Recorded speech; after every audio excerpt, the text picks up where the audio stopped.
So who in here has ever had a headache or got hurt and someone said, oh, just take some ibuprofen or take some aspirin or something? So that is the basis of our research project here. So why inflammation in the first place? So like I said, growing up, usually your parents told you, oh, here, just take some ibuprofen, you'll be all right. Oh, you have a headache, just take some aspirin or something and it'll go away.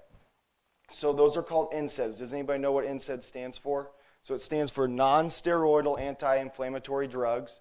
So they were developed in response to inflammation and pain relief. So it's a drug.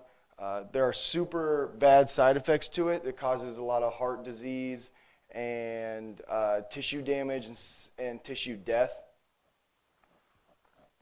So first we had to decide what herbs we were going to use to test what we were going to, because we wanted to come up with a alternate to NSAIDs. So first we had to choose what herbs and spices we were going to use.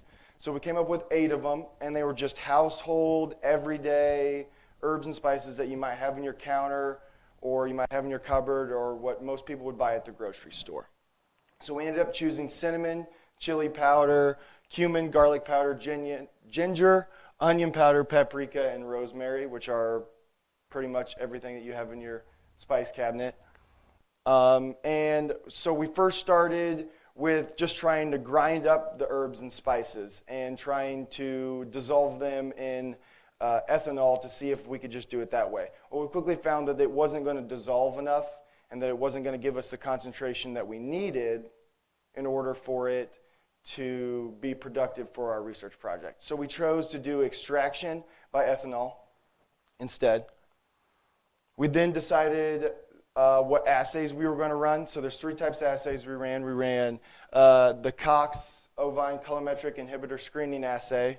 We ran the nitric oxide production by Griess assay, and then we ran the protein denaturation assay.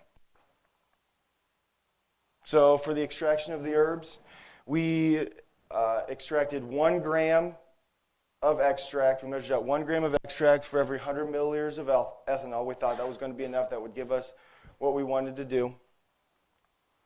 And then when we decided to make our solutions, we had to make it so the concentration was strong enough that it showed activity in the assays, but not too strong to outweigh the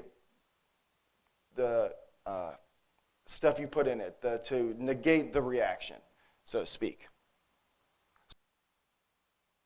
Okay, so you can see that you have a round bottom flask on the bottom. That's where we put our ethanol. So the idea is that we heat the ethanol up and it boils up, and the vapors then rise up to the top and condense, and then drop down on top of the extract, where it then extracts the cinnamon components that we want. It then fills up, as you can see, and then reboils down, falls down, and then that process continues over and over again.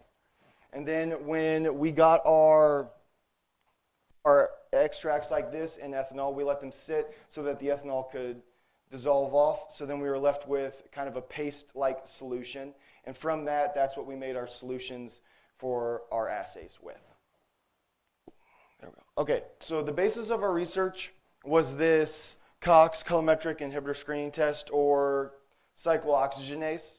Cyclooxygenase is one of the precursors for inflammation. So it converts to prostaglandins, which are important in your inflammation pathway.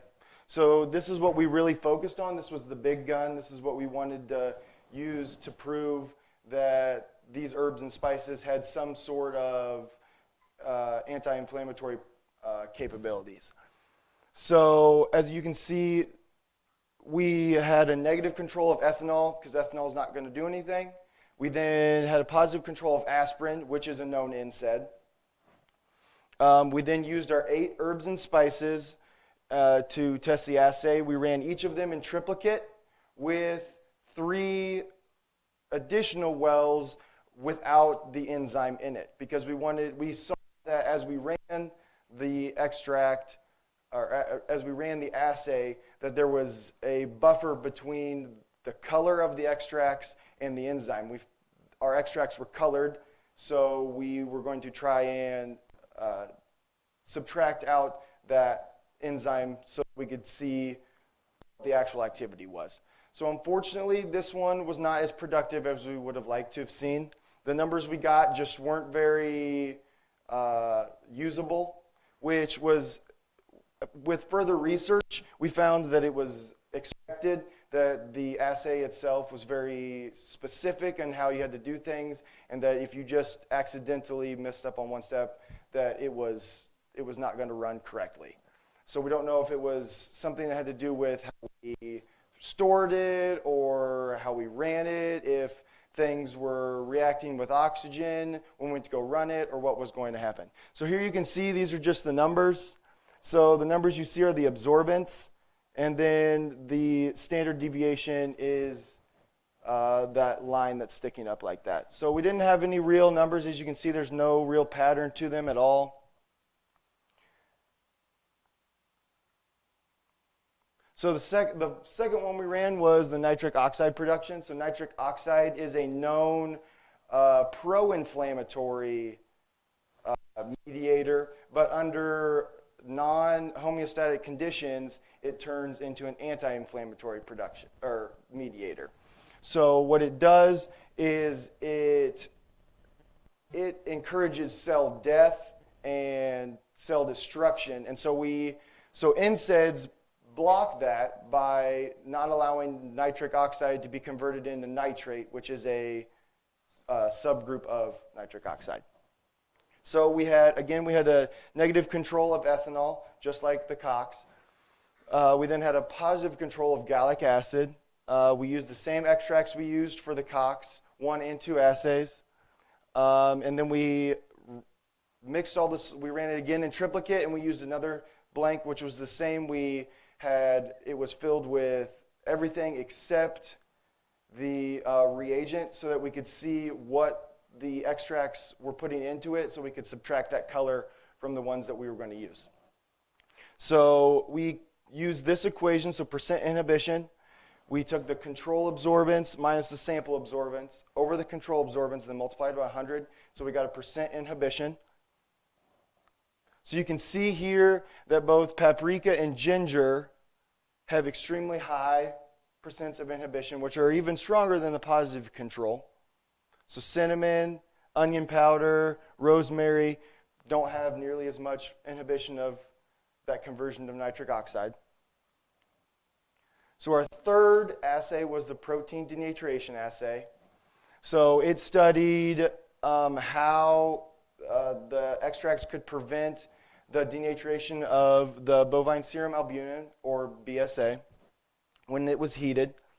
We did it the exact same way we did all the other ones. We ran it in triplicate, and we had blanks that did not contain the reagent that would let the reaction go. That way we could extract out or subtract out the color of the extracts. So we had a positive control of aspirin, which is the NSAID. We had a negative control of ethanol. We used the same exact herbs and spices that we used in all the other ones. The plates were then heated at 37 degrees for 15 minutes and heated at 70 degrees for 5 minutes, because we wanted to see how the reaction would work under those temperatures.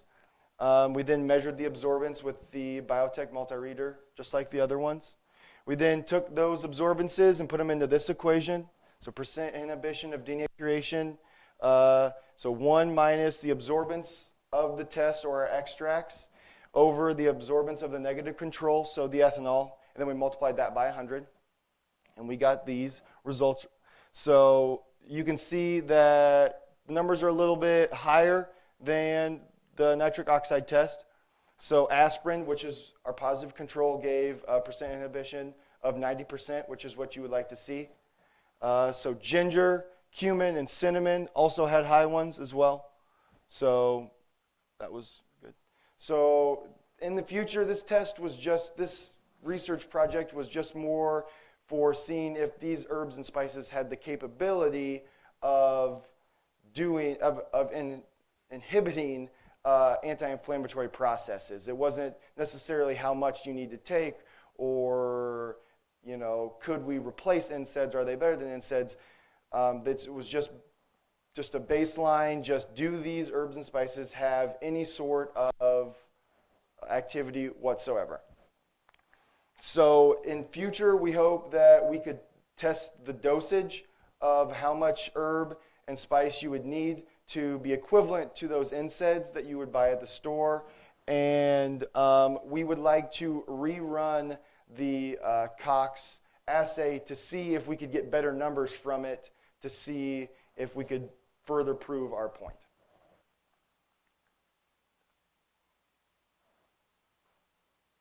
So I'd like to acknowledge Dr. Deskins, obviously. She was a lot of help. Dr. Combs, who is supporting hand. I'd like to thank the Quest Cash Approval Committee for allowing us to use the Quest dollars to pay for some of our supplies. The Title III grant for the Title III, or for the multi-reader that we used, and for the other things in the chemistry department that hopefully we'll be able to use for future research. And then I would like to thank Quincy University for the fine education that you give us all. Well, so the idea, there aren't necessarily ones that we would rule out. I know there are ones that we would test with a greater detail, like ginger or the rosemary or the paprika, that had high levels of activity that we're kind of interested in to see exactly like how much we would need to replace stuff like that. I don't know if there's one that we rule out just because we only had 2 successful assays. We would like to still run all of them on the Cox to see if they really did have any activity at all. Not that we know of, no. Most of the herbs and spices are pretty natural, obviously, so they're a lot healthier for your body than the NSAIDs, which cause like heart problems, can cause increased inflammation due to like cell death and stuff like that. So they aren't as big as a concern as the herbs and spices. Now taking them, depending on how much you have to take, it could be detrimental to your body. You don't want to take excess of anything. So we use just store-bought, dried in a McCormick's bottle herbs and spices, just things that you would have around your house. We want to test things that would be readily available to the public. So things that you could walk into your Dollar General, or you could walk into your Walgreens or Hy-Vee and just pick off the shelf that could possibly be used instead of NSAIDs. So none of the papers that we used as references necessarily were, again, testing how much of the herbs and spices that you would need to replace NSAIDs. They were really just testing the capabilities they had to replicate them or to negate the anti-inflammatory process.